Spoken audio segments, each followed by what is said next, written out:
Morning, students.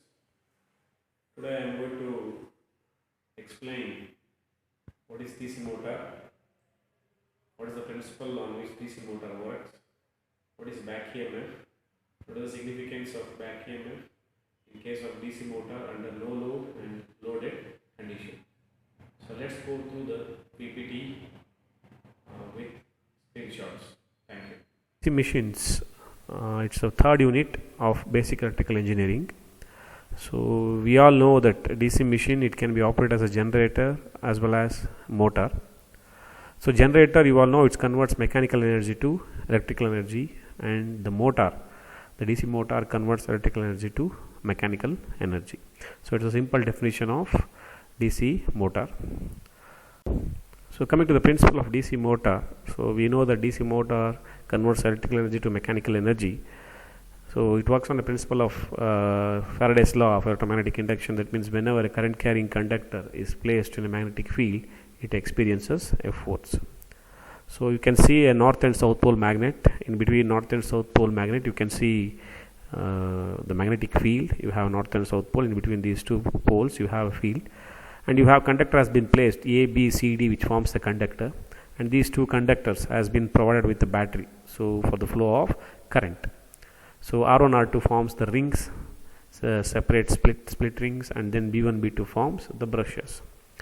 So as per the law, a current carrying conductor placed in a magnetic field experiences force. The force can be given with the help of Fleming's left hand rule, where the thumb represents the direction of the force and the forefinger represents the magnetic field direction of the field, and then the middle finger represents the direction of current.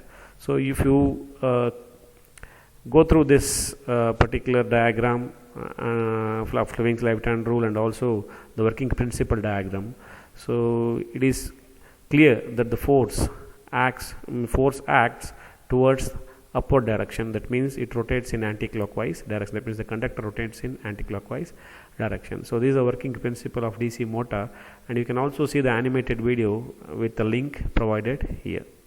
So this is about the working principle of DC motor. So there is a north and south pole magnet, there is a field. Within the field, conductor has been placed, which has been provided with the battery for the flow of current. So the current flows through the conductor, it experiences force, and the direction of the force is given by the Fleming's left hand rule. Next is a back EMF of the DC motor. So first we should know what is back EMF of the DC motor. So whenever the conductor which has been placed in a magnetic field rotates, it cuts the lines of flux. So that means whenever it cuts the lines of flux, there will be EMF will be induced in the conductor. So this induced EMF always opposes the supply voltage as per the Lenz's law. So this induced voltage is called as back EMF or the counter EMF. So which has been given by the formula EB is equal to phi Z NP divided by 60A. So in case of generator, it forms EG, means the generated voltage, that is phi Z NP divided by 60A. Whereas in case of DC motor, it is the back EMF, means whenever the conductor rotates and in the magnetic field, so it cuts the lines of flux, hence EMF will be induced in the conductors. So this induced EMF is called as back EMF in case of DC motor, and it always opposes the supply voltage as per the Lenz's law. So it's given by the formula phi Z NP divided by 60A, where N is the speed of the armature in RPM, that is speed of the conductor in RPM, where where phi is the flux per pole, how many number of poles are there, depending upon that phi is equal to flux per pole, and Z is equal to number of conductors which are present in the armature. So P is the number of poles which are present within the DC motor, and A is the area of cross section of the conductor, and EB forms the back EMF. So you can see this is a DC motor. The supply voltage has given plus and minus is the DC voltage, applied voltage. A1, A2 forms the armature ends, and EB is the back EMF which has been induced in the conductor of the armature, which always opposes the cause which it has produced. That cause is nothing but the supply voltage. So we can conclude that back EMF is a EMF which has been induced in the armature conductors whenever it cuts the magnetic flux. So this induced EMF in the conductors is called as back EMF, which is given by the formula phi Z NP divided by 60A, which always opposes the cause which it has produced. Hence you can see the direction towards opposite direction with respect to the supply voltage. coming to the significance of back EMF, so we all know in the previous slide that back EMF, what is back EMF?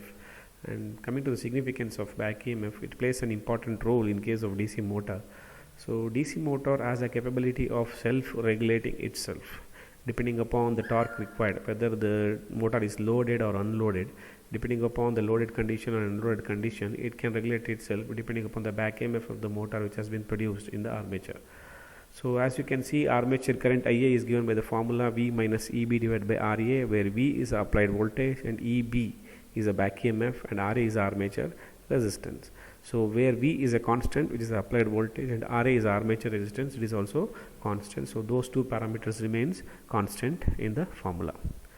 So significance means how the motor behaves when the motor is loaded or when the motor is in unload condition. So let us take a case of where in which the motor is under no load condition. So under no load condition means obviously the speed will be high and the torque required is very less, because it has to meet only the friction and the winding losses. So therefore the armature current IA drawn is very small, hence the back EMF is almost nearly equal to the applied voltage. So when the motor is unloaded, we should keep in mind that the speed is high, so the torque required is less because it has to meet only the friction and winding losses. Therefore the armature current drawn is very small, hence the back EMF produced is nearly equal to applied voltage. Keep in mind that the back EMF is always lesser than the applied voltage. When EB is equal to 0 means the motor is under rest. So coming to the unloaded condition, when the motor is suddenly loaded, what happens? When the motor is suddenly loaded, the first effect what you can see is the speed of the armature reduces. When the speed of the armature reduces, the shaft speed which has been coupled to the armature will also reduce. Hence EB falls down, EB reduces. The back EMF reduces. The decreased back EMF allows the larger current to flow through the winding. That means the armature current will increase. So this armature current is directly proportional to the torque. Hence we can have the more torque, increased driving torque. So larger current means the increased driving torque. Thus the driving torque increases as the motor slows down, because we have loaded the motor. The motor will stop slowing down. When the motor will stop slowing down, the motor will stop slowing down when the armature current is just sufficient. The run armature current is just sufficient to produce the required torque by the load.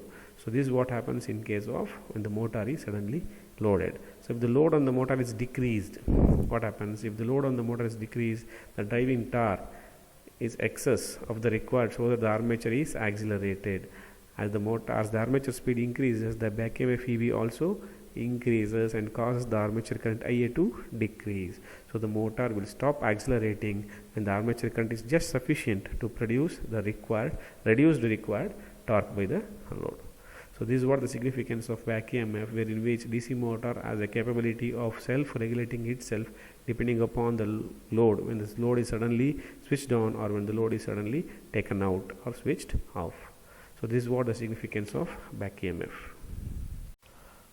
I hope that students, it is clear now what is DC motor and what is the working principle of DC motor, what is back EMF, how it is induced, and what is the significance of back EMF when motor is under loaded or unloaded condition.